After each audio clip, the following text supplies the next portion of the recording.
nato karon ang SK Chairman sa Barangay San Miguel, Island Garden City of Samol, si Carlos Miguel Franklin. O ato siya interviewon karon unsay mga nahimo niya isip Barangay Chairman, SK Chairman sa ilahang barangay diri sa Island Garden City of Samol. Unang-una may hapon kanimo sir. May habol ba kanimo sir? Since na assume ka as SK Chairman, unsa bay mga nahimo na nimo sa unsay nahimo nimo as SK Chairman sa iyong lugar sir? Sir, first sir, no, may hapon sir. So, pagkadaog naman sir, as SK officials din sa barangay sir, no, first na mag-gibuhat sir is nag-conduct with me o KK profiling, which dira sir, pamaagi sir, ma-assess na mo sir, kung unsa yun ang needs and wants sa mga youth. Then after that sir, no, na-consolidate na mo sir, kung unsa ilang mga needs. Yeah, then, dito nang na-find out tayo sir, nga among youth din sa barangay San Miguel sir, buhaw sa mga activities, symposium, environmental activities, and that sir, i-address na mo ilang needs, gihatag na mo sir, buhatan naman sila mga activities, mga programs sir, and activities diin, magtigom-tigom sila, magkita-kita sila, and luckily sir, happy kayo mo sir nga, tanan activities naman sir no, na siya good impact sa mga youth sir, diin, nakita naman sir no nga, ang among youth sir is mas nag-unite, nagkayusa sir, nga diin kami magkita-kita sir, magkinagdanay, maghimamat sir, ug kato sir, makitaan ginaman sir no, nga naagi bunga or impact ang among mga activities sir.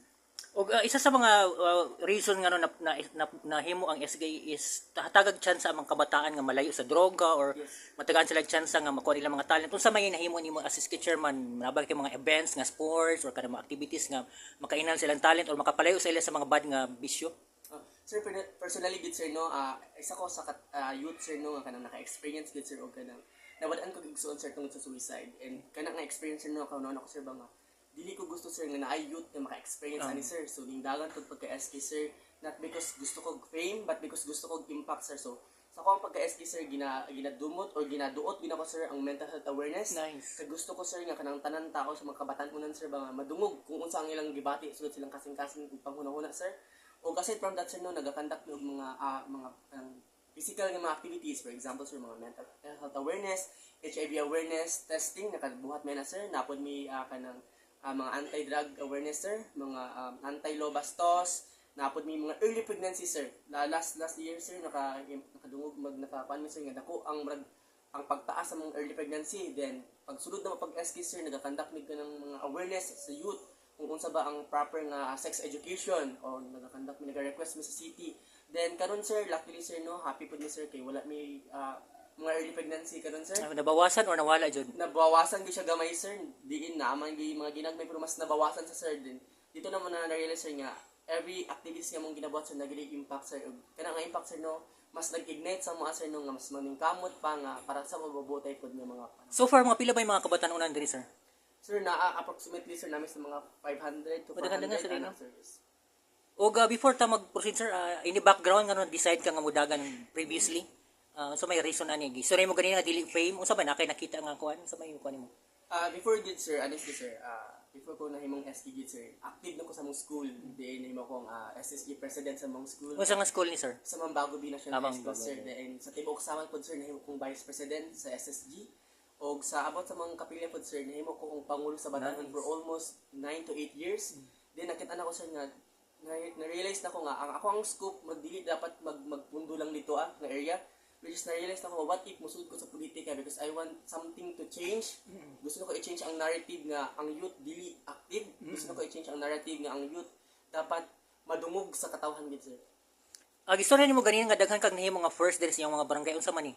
Actually sir no, kay ang barangay magud before magud sir, pandemic time magud sir, wala tuguti ang among mga previous yung mga SK nga mukandak og mga activities.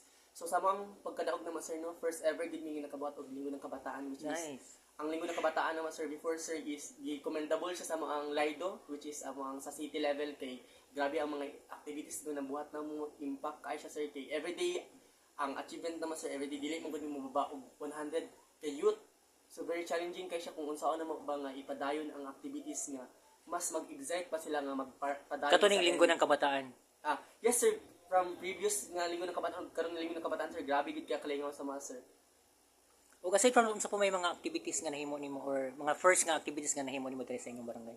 Sir nag-conduct pod mi og katong nami alay lakad sir. Ang alay lakad naman sir, mura na siya og kanang murag road cleaning gud naman sir nga, which is layo kay ang distance from barangay to coastal road naman sir or coastal area naman sir, magbaktas mi kay mamunit med mga plastic.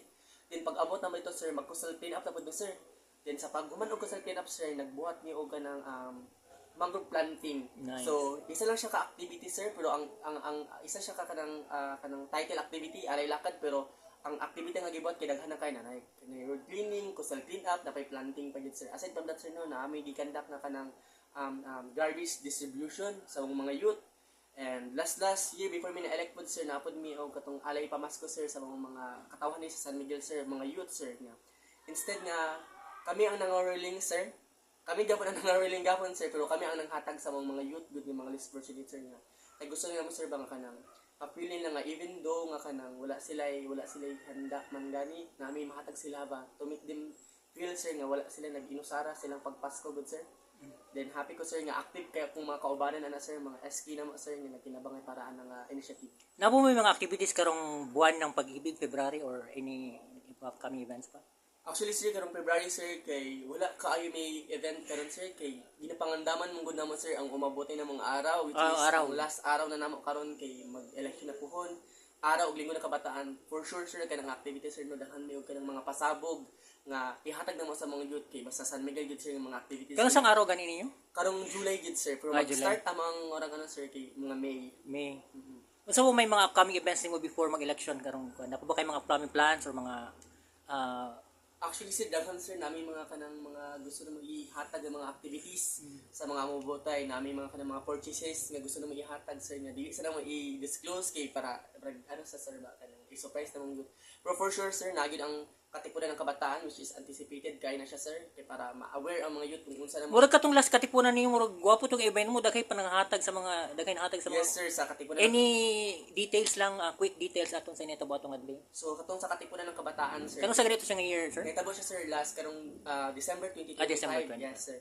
Ang katong katipunan ng kabataan, sir, is katong ikaduha na siya nga nahitabo, sir. So unsa mong gibuhatan na, sir, kay since pahumanin ang year, sir, i-disclose na mo, sir, sa youth kung unsa man ang mga nahitabo over the year, unsa man ang mga nagasto ng kwarta, unsa man ang mga na-achieve ug mga accomplishment kay through that way, sir, makakita ng mga transparency.